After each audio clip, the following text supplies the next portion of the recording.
오늘 하나님의 말씀은 에베소서 2장 8절입니다. 제가 읽겠습니다.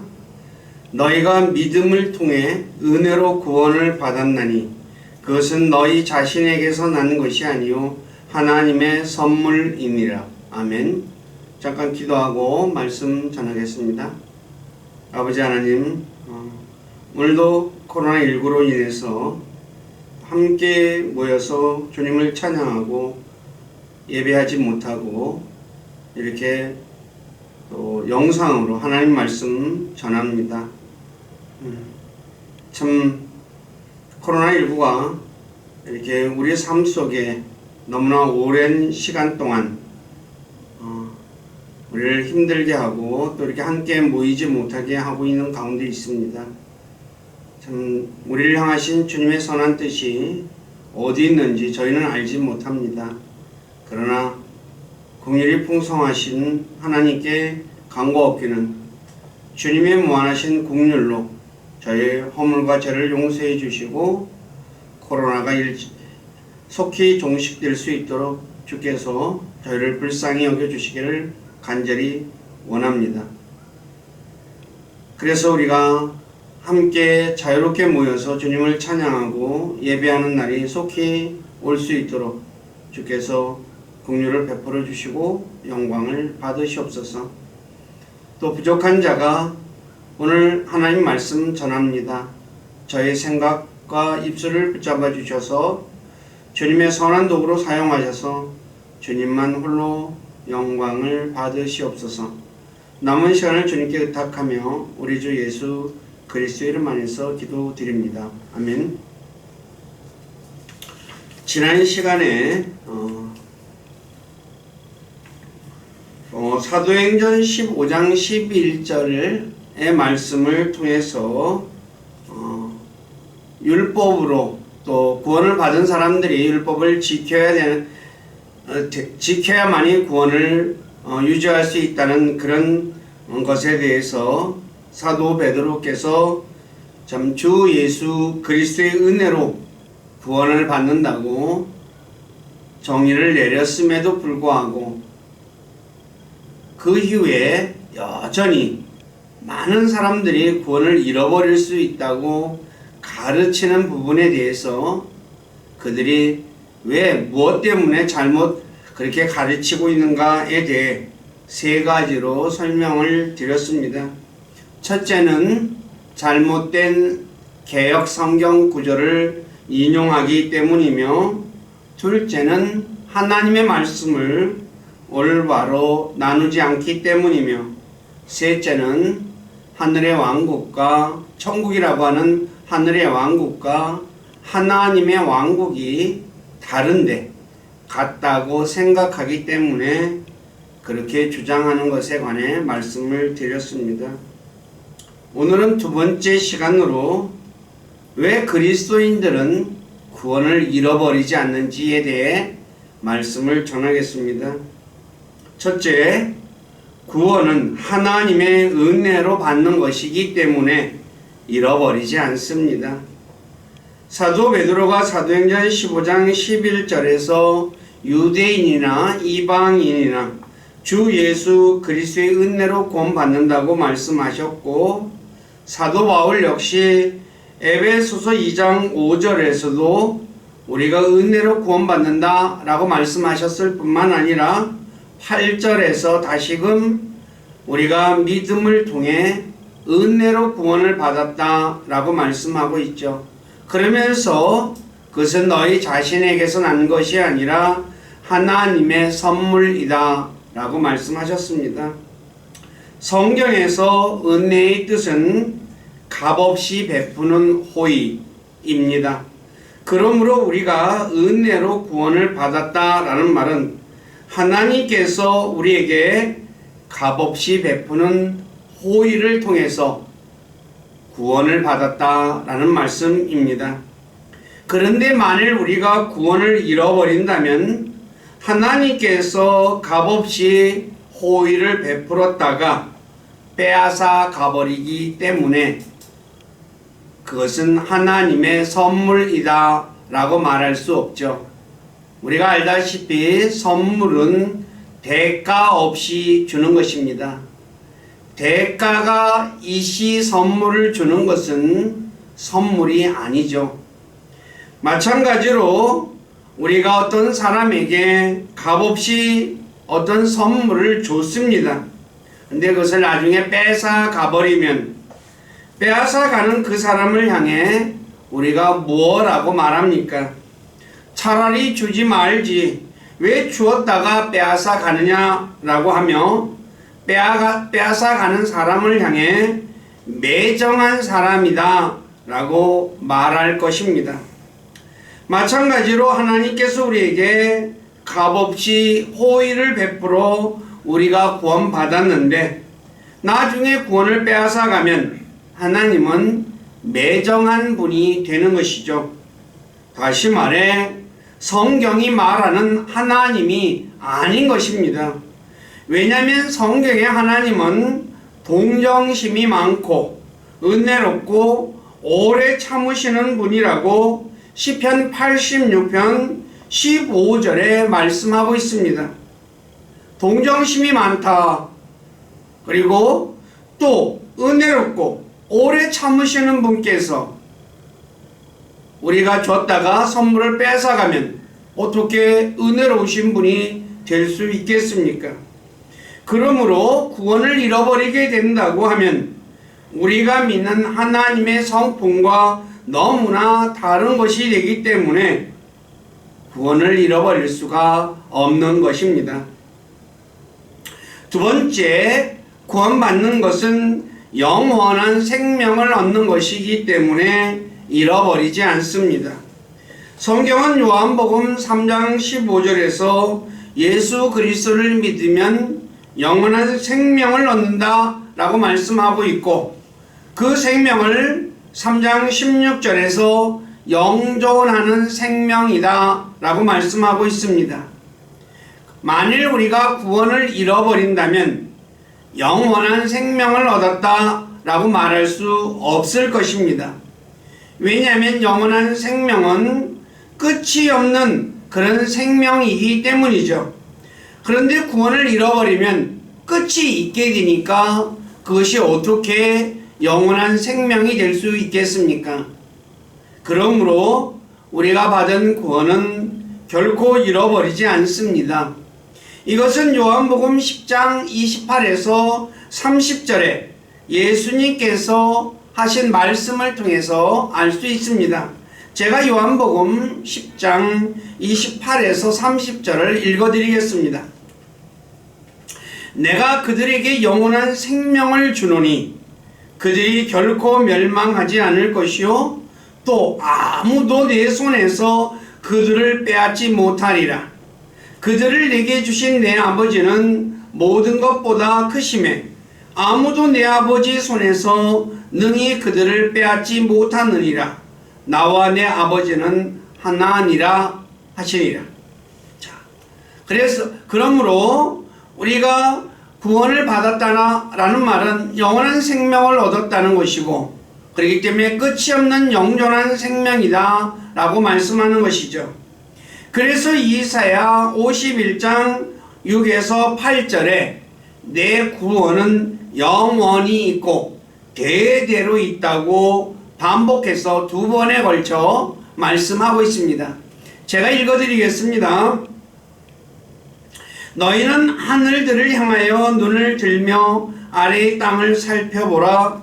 하늘들이 연기같이 사라지고 땅이 옷같이 헤어지며 그 안에 거하는 자들이 그와 같이 죽으려니와 내 구원은 영원히 있고 내 의는 없어지지 아니하리라.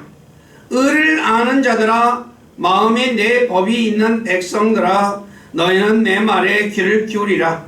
또 너희는 사람들의 비방들을 두려워하지 말며 그들의 욕설을 무서워하지 말라.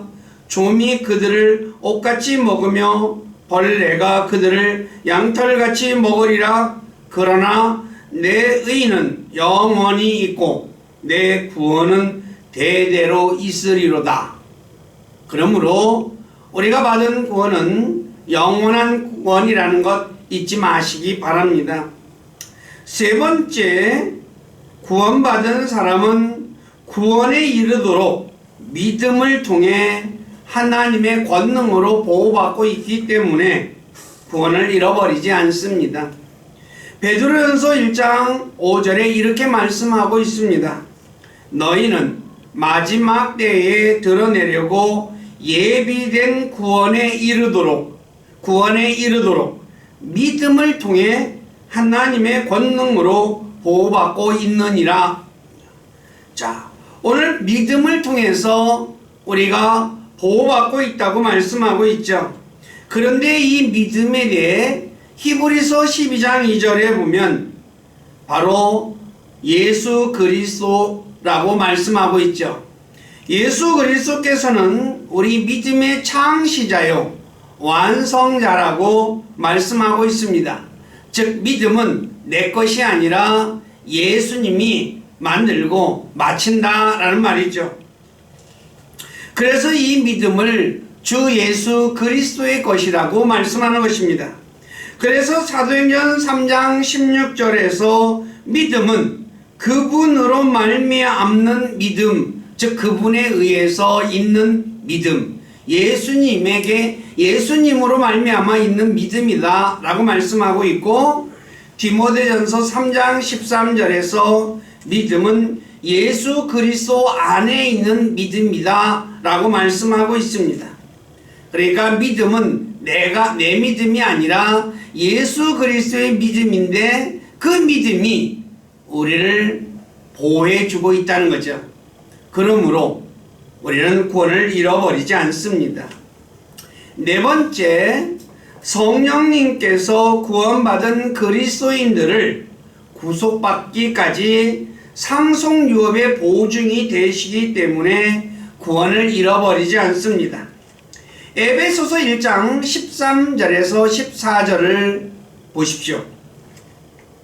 제가 읽어드리겠습니다. 너희도 진리의 말씀 곧 너희 구원의 복음을 들은 뒤에 그분을 신뢰하였고 너희가 믿은 뒤에 또한 그분 안에서 약속의 저 거룩한 영으로 봉인되었느니라.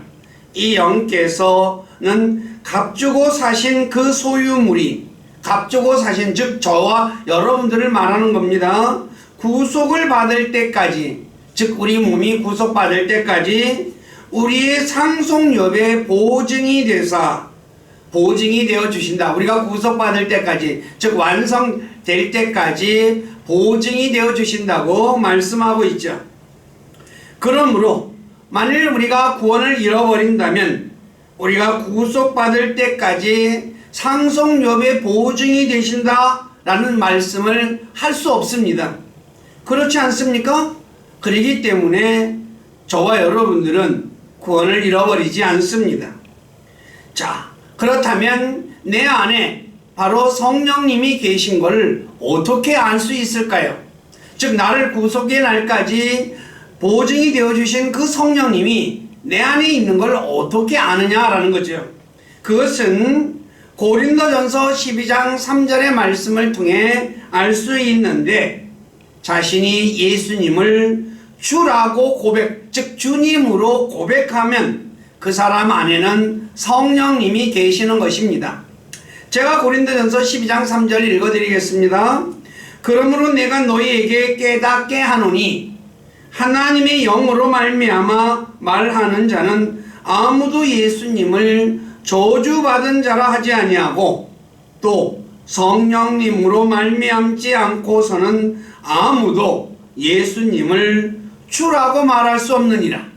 즉 내가 예수님을 주님이라고 고백하는 것은 내 안에 계신 성령님이 그렇게 하신다고 정확하게 바울이 말하고 있죠.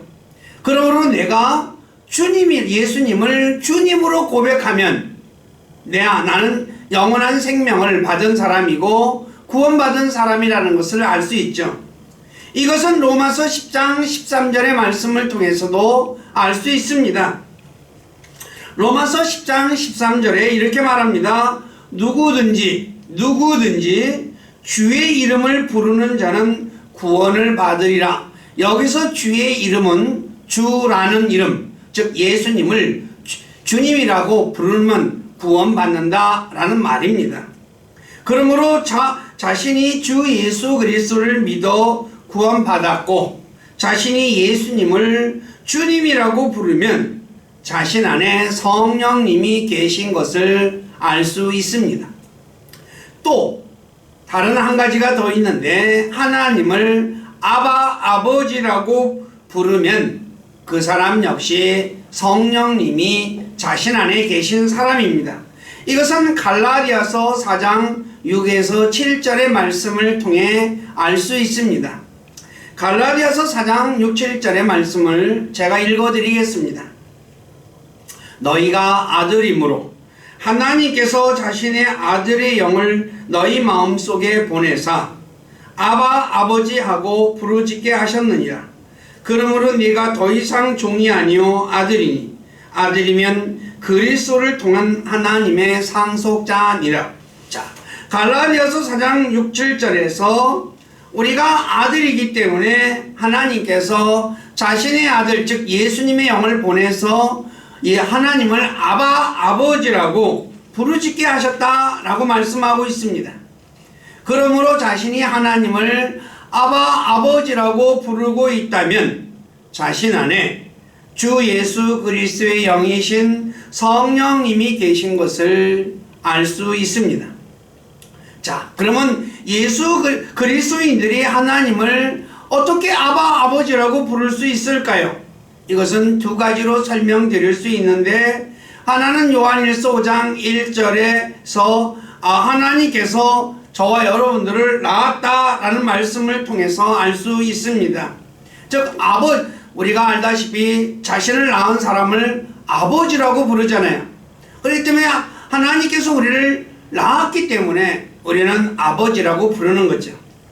다른 하나는 에베소 5장 1절에서 하나님께서 저와 여러분들을 자신의 아들로 입양시켰기 때문에 하나님을 아버지라고 부르는 것입니다. 세상에서도 아버지가 자신을 낳지 않았어도 자신의 아들로 입양하면 입양한 사람의 아들이 되듯이 하나님께서 그리스도인들을 자신의 아들로 입양했기 때문에 하나님의 아들이 된 그리스도인들이 하나님을 아버지라고 부르는 것입니다. 어찌 되었든 간에 하나님께서 낳았든 하나님의 아들로 입양되었든 아들이 것이죠. 그렇게 하나님을 아버지라고 부르는 것입니다. 아버지와 아들의 관계는 아들이 죄를 지으면 멀어질전정 부자 관계가 끊어지는 것이 아니죠. 마찬가지로 그리스도인들 역시 죄를 지면 하늘의 아버지와 관계가 멀어지지만 그러나 끊어지지 않는다는 것 잊지 마시기 바랍니다. 그래서 로마서 8장 38에서 39절에 이 세상의 어떤 것들도 그리스도인들을 예수 그리스도 안에 있는 그리스도 예수 우리 주 안에 있는 하나님의 사랑에서 떼어놓지 못한다 라고 말씀하는 것입니다. 제가 읽어드리겠습니다. 로마서 8장 38절 39절입니다. 내가 확신하노니 사망이나 생명이나 천사들이나 정사들이나 권능들이나 현재 있는 것들이나 장래에 있는 것들이나 높음이나 깊음이나 다른 어떤 창조물이라도 능히 우리를 그리스도 예수 우리 주 안에 있는 하나님의 사랑에서 떼어놓지 못하리라. 자, 어떤 것도 하나님의 사랑에서 떼어놓을 수 없다라고 말씀하고 있지 않습니까? 세상에서도 마찬가지 아닙니까? 자기가 낳은 아들 죄를 지었도 어떻게 해요?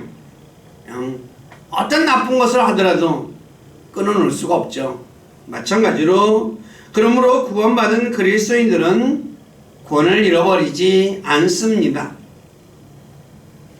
다섯 번째, 구원을 잃어버린다면 예수님을 잔인한 분으로 만드는 잘못을 범하게 됩니다. 고린도전서 12장 13절에 의하면 구원받은 그리스도인들은 성령님을 통해서 주 예수 그리스도의 몸의 지체가 된다고 말씀하고 있습니다. 그래서 그리스도인들은 주 예수 그리스도와 한 몸인 것이죠. 창세기 2장 23절에서 이브를 가리켜 아담의 뼈 중에 뼈요 살 중에 살이라고 말씀하셨듯이 에베소서 5장 30절에서 그리스도인들을 가리켜 그분의 몸과 그분의 살과 그분의 뼈들에 속한 지체라고 말씀하고 있습니다. 아담과 이브가 하나이듯이 예수 그리스도와 그리스도인들은 한 몸인 것입니다. 또 아담과 이브가 나뉠 수 없듯이 예수 그리스도와 그리스도인들은 나뉠 수가 없습니다. 그런데 그리스도인이 죄를 지어 구원을 잃어버리게 된다면 예수님께서 자신의 지체들 중 하나를 잘라내는 잔인한 분이 되는 것이죠. 생각해 보십시오. 죄 짓는다고 잘라내니까 자기 몸의 지체를 잘라내니 얼마나 잔인한 것입니까? 왜냐하면 잠언 11장 17절에서 잔인한 자는 자기 육체를 괴롭게 한다 라고 말씀하고 있죠. 즉 자기 몸을 괴롭게 하는 사람은 잔인한 사람이라는 것입니다. 오늘날에도 자기 몸을 학대하는 사람 많죠. 다 그런 사람은 잔인한 사람인 것입니다. 그런데 이것은 예수님의 성품과 너무나 안 맞는 것이죠. 왜냐하면 성경은 예수님을 가리켜 자신의 생명을 우리를 위해 내놓으신 분이라고 말씀하고 있습니다. 즉 우리를 구원하기 위해서 자기 생명을 내놨는데 조그만 그 죄 하나 졌다고 잘라낸다는 것 말이 됩니까? 안 되죠. 자, 그러므로 그리스도인이 죄를 지었다고 구원을 잃어버리게 된다고 말하는 사람은 예수님을 잔인한 분으로 만드는 엄청난 잘못을 저지르게 된다는 것 기억하시기 바랍니다. 자, 6번째, 구원과 관련되어 살펴볼 말씀은 구약의 이스라엘 백성들과 모세를 통해서 알 수 있습니다. 이스라엘 백성들이 이집트에서 구원받을 때 그들은 어린 양의 피를 문설주에 바름으로 죽음의 천사가 이집트에 처음 난 것을 칠 때 구원받아 이집트를 나왔죠. 광야로 나온 이스라엘 백성들이 1년 후 바란 광야에서 가나안 땅을 들어가려고 12명의 정탐꾼을 가나안 땅에 보내 정탐했는데 가나안 땅을 정탐하고 온 정탐꾼들 중 10명이 나쁜 보고를 하므로 이스라엘 백성들이 가나안 땅으로 올라가기를 거부하고 대장 1명을 세워 이집트로 돌아가려고 했었죠. 그래서 이집트에서 구출받은 이스라엘 백성들 중 20세 이상에서 여호수아와 갈렙만 남고 모두 광야에서 죽었습니다. 자, 그렇다면 광야에서 죽은 이스라엘 백성들은 구원받지 않은 사람일까요? 그렇지 않습니다. 왜냐하면 6월절 어린 양의 피를 통해 이집트에서 구원받은 사람들이기 때문입니다. 간혹 광야에 죽은 이스라엘 백성들에 대해 그들의 나쁜 행실 때문에 그들이 구원받지 못했고 가나안 땅에 들어가지 못했다라고 말하는 분들이 있죠. 만일 가나안 땅에 들어가지 못한 이스라엘 백성들이 구원받지 못했다면 이스라엘 백성의 지도자인 모세도 구원받지 못했습니다. 왜냐하면 신명기 34장 4, 5절에 보면 모세 역시 가나안 땅에 들어가지 못하고 모압 땅에서 죽었다고 말씀하고 있기 때문이죠. 제가 신명기 34장 4, 5절 읽어드리겠습니다. 주께서 그에게 모세에게 이르시되 이것이 내가 아브라함과 이삭과 야곱에게 맹세하여 이르기를 내가 네 씨에게 그것을 주리라 한 땅이라. 내가 너로 하여금 내 눈으로 그것을 보게 하였거니와 너는 거기로 건너가지 못하리라 하시니라. 이와 같이 주의 종 모세가 주의 말씀대로 거기서 모압 땅에서 죽으니라. 자, 모압 땅에서 죽은 모세는 가나안 땅에 못 들어갔죠. 그러니까 모세가 구원 받았습니까? 못 받았습니까? 가나안 땅에 못 들어간 사람 구원 못 받았다고 말하는 분들 많죠. 근데 모세가 우리 모두 예수 믿는 모든 사람들은 모세는 구원 받았다는 거 다 그렇게 믿고 있습니다. 그것은 대표적으로 변화산에서 예수님께서 모세와 엘리야와 함께 대화한 것을 통해 알 수 있죠. 그리고 흔히 믿음의 장이라고 말하는 히브리서 11장을 통해서도 모세를 구원받은 사람이라고 다 알고 있습니다. 그러므로 가나안 땅에 들어가지 못한 이스라엘 백성들이 구원받지 못했다라고 말해서는 안 되는 것입니다. 그리고 이스라엘 백성들이 구원받은 것은 고린도전서 10장 1, 2절의 말씀을 통해서도 알 수 있습니다. 제가 읽어드릴게요. 고린도전서 10장 1, 2절의 말씀입니다. 또한 형제들아 나는 이것을 너희가 모르기를 원치 아니하노니, 모르기를 원치 않는다 했습니다. 즉 알아라 라는 말이죠.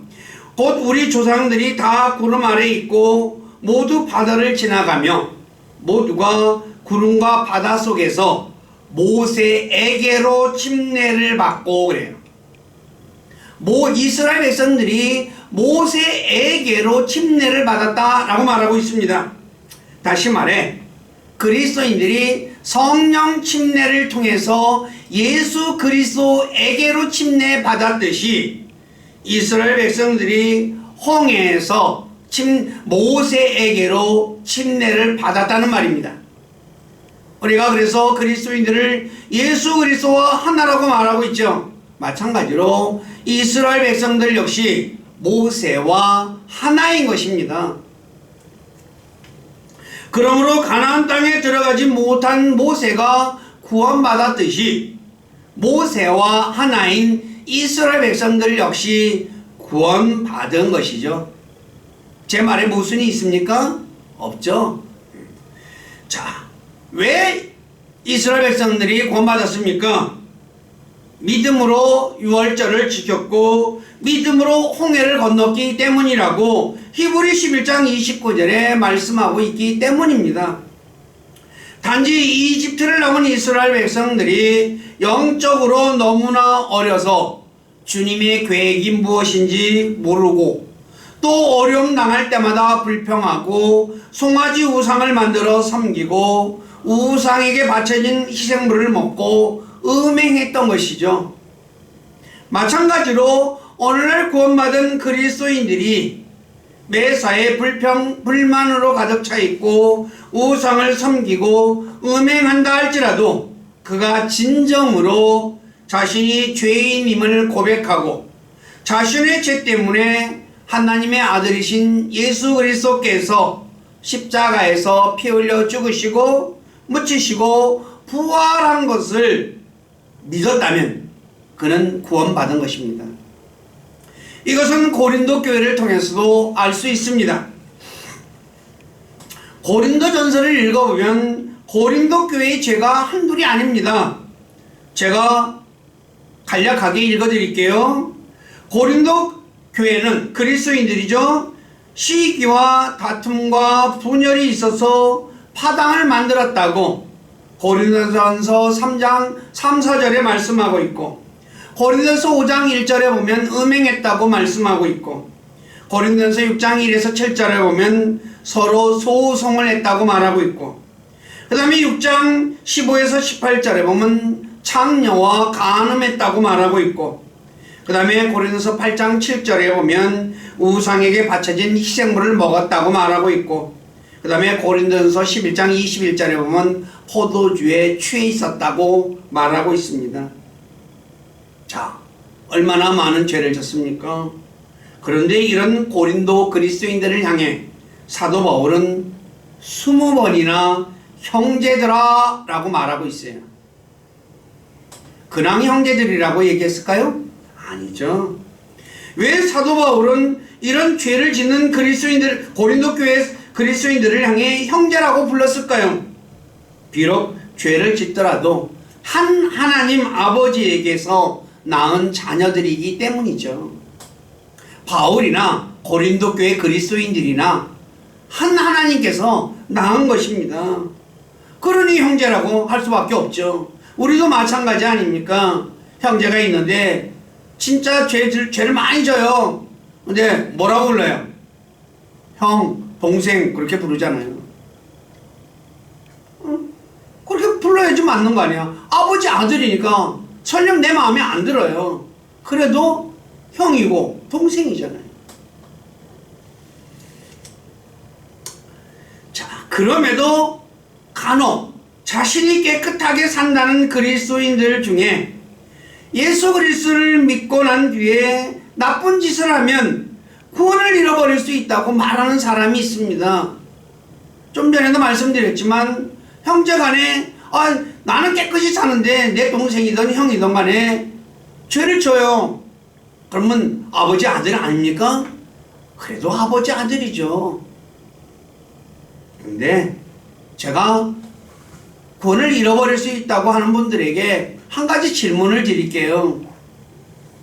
얼마만큼 죄를 져야지 구원을 잃어버리게 돼요? 얼마만큼 지면 구원을 잃어버릴 수 있느냐는 거죠. 구원을 잃어버리는 기준이 어디에 있습니까? 나한테 있습니까?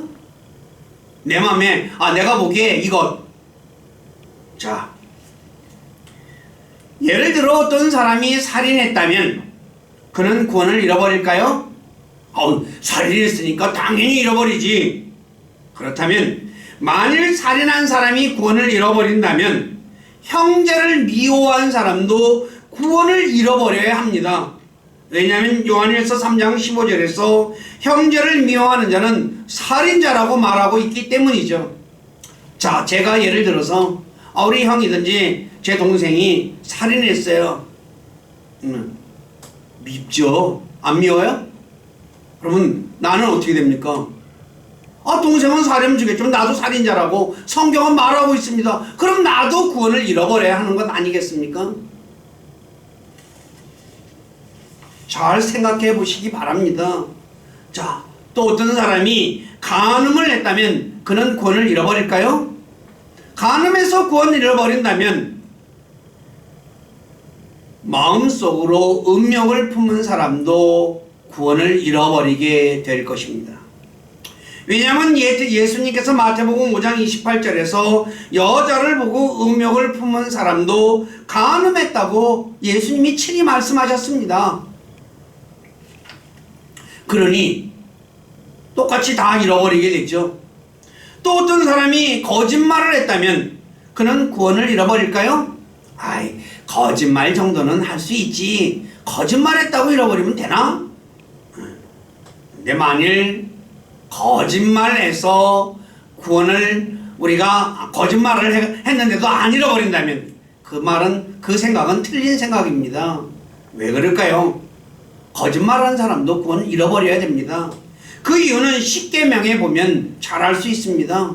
십계명 중에 우리가 잘 알다시피 1에서 5계명 우상 숭배와 또 부모에게 효도하라는 말이 있죠. 그 다음에 살인, 간음, 도둑질, 거짓말, 거짓 증인, 탐욕을 같은 죄로 말씀하고 있어요. 살인이나 거짓말이나 똑같은 죄라는 말입니다. 그러니 살인한 사람은 잃어버리고 거짓말한 사람은 안 잃어버린다. 말이 성립이 되지 않는다는 얘기죠. 또 야고보서 2장 10에서 11절에 보면 온 율법을 다 지키다가 한 조목만 어겨도 모든 것에서 유죄가 된다고 말씀하고 있습니다. 그러므로 만일 조그만 죄 하나만 져도 구원을 잃어버리게 된다면 사람이 죄 안 짓고 살 수 있습니까? 저는 없다고 생각합니다. 간혹 그러기 때문에 구원을 잃어버리는 기준은 없다는 거죠. 그건 자기 생각이라는 것입니다. 그러므로 우리가 어떤 죄를 져서 구원을 잃어버린다, 그런 말 하면 안 된다는 것 잊지 마시기 바랍니다. 또 간혹 그리스도인들이 위기를 닥칠 때 예수 그리스도를 부인하면 구원을 잃어버릴 수 있다라고 말하는 분들도 있죠. 결코 그렇지 않습니다. 예로 베드로를 들 수 있죠. 베드로는 마태복음 16장 16절에서 신앙 고백했죠. 예수님이 칭찬했습니다. 그런데 예수님이 붙잡혔을 때 어떻게 했습니까? 3번이나 부인했습니다. 3번째는 어떻게까지 부인했습니까? 저주까지 해가면서 부인했습니다. 그런데 구원 잃어버렸습니까? 아니죠. 왜 안 잃어버렸습니까? 요한복음 13장 1절에 보면 예수님께서 그를 끝까지 사랑하셨고, 또 누가복음 22장 31에서 32절에 보면 그를 위해 기도해 주셨기 때문에 그렇다고 말씀하고 있습니다. 마찬가지로 히브리서 7장 26절에 보면 대제사장으로 하늘에 계신 주 예수 그리스도께서 자신을 통해 하나님께 나오는 자들을 끝까지 구원하신다고 말씀하고 있습니다.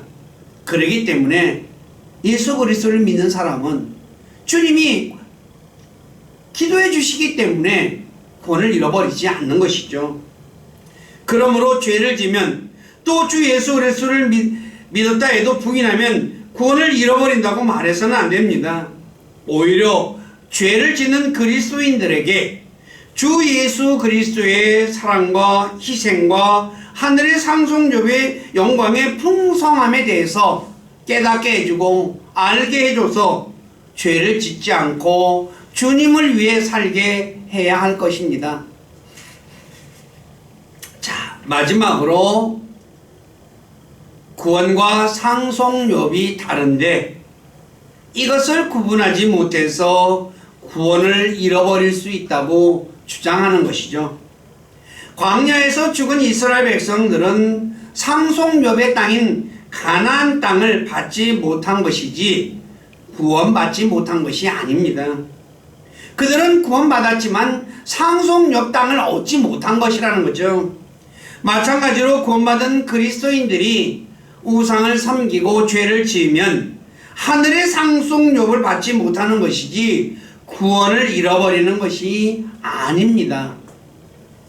앞에서도 말씀을 드렸지만 사람이 죄를 지어서 구원을 잃어버린다면 구원받을 사람 아무도 없습니다. 왜냐하면 그리스도인이라 할지라도 여전히 죄의 몸인 육신을 입고 살기 때문이죠. 이 몸덩어리가 죄덩어리입니다. 그러니 어떻게 해요? 죄질 수밖에 없는 거잖아요. 그래서 사도 바울이 로마서 7장 24절에서 자신을 비참한 사람이라고 말하며 25절에 우리 주를 통해 내가 하나님께 감사한다 라고 말하는 겁니다. 자신을 돌아보니까 진짜 원하는 것은 하지 않고 원하지 않는 것을 행하거든요. 그러니까 누가 이 사망의 몸에서 나를 건져내랴? 그러면서 나는 비참한 사람이다 라고 말하는 것이죠. 그런데 예수님께서 나를 구원시켜 주니까 얼마나 감사하겠습니까? 그러므로 저와 여러분들 죄 짓는다고 해서 구원 잃어버리지 않는다는 것 잊지 마시기 바랍니다.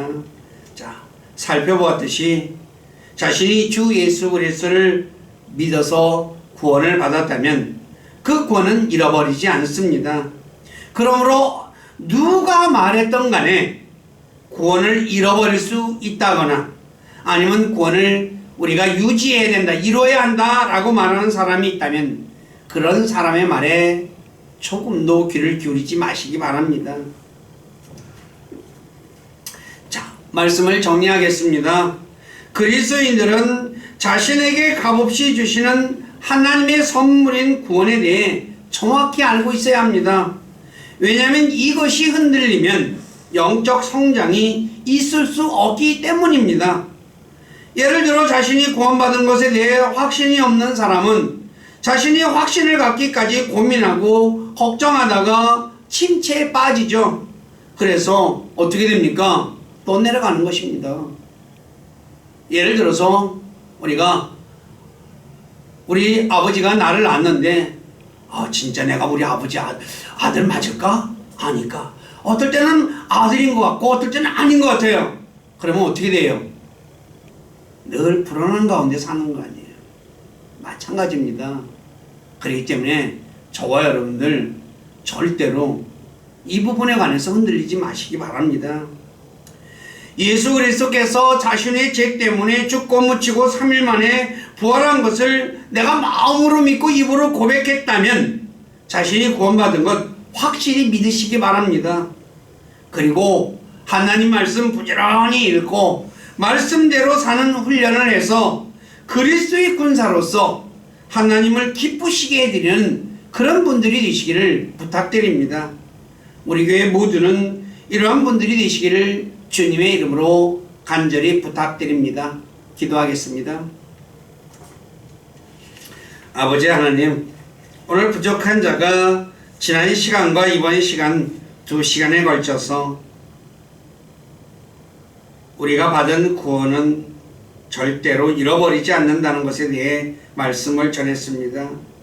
구원은 하나님의 은혜이기 때문에, 그리고 그 구원을 가리켜 영원한 생명, 즉 영존하는 생명, 끝이 없는 생명이라고 말씀하고 있기 때문에 우리는 구원을 잃어버리지 않고, 또 우리가 받은 구원 하나 예수 그리스도의 믿음으로 우리가 보호받고 있기 때문에 잃어버리지 않는다는 것도 말씀을 드렸고, 또 성령님께서 우리 안에 계셔서 우리가 구속받을 때까지 보증이 되어 주신다는 것, 그 말씀을 통해서도 우리가 잃어버리지 않는 것에 대해 말씀을 전했습니다.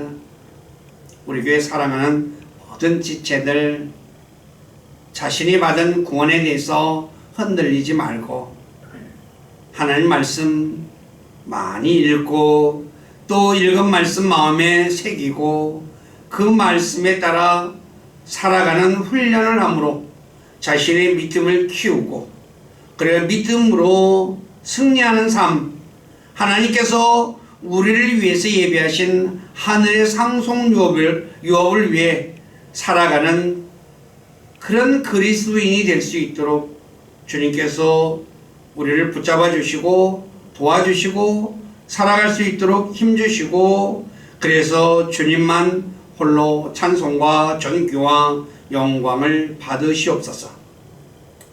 이번 주부터 추석 명절로 인해서 많은 왕래가 있습니다.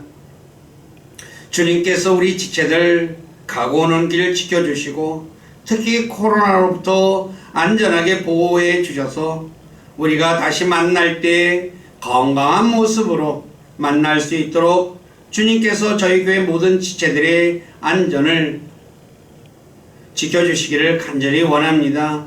이렇게 말씀드리는 것은 우리의 안전은 주님께 있다고 주님이 친히 말씀하셨기 때문에 저희 안전을 주님께 의탁합니다. 주께서 보호해 주셔서 주님 진짜 건강하고 밝은 모습으로 다시 만나 주님을 찬양하고 예배하고 교제하는 삶 살아가도록 이끌어 주시고 영광을 받으시옵소서. 저희들의 삶을 주님께 의탁하며 우리 주 예수 그리스도 이름 안에서 기도드립니다. 아멘.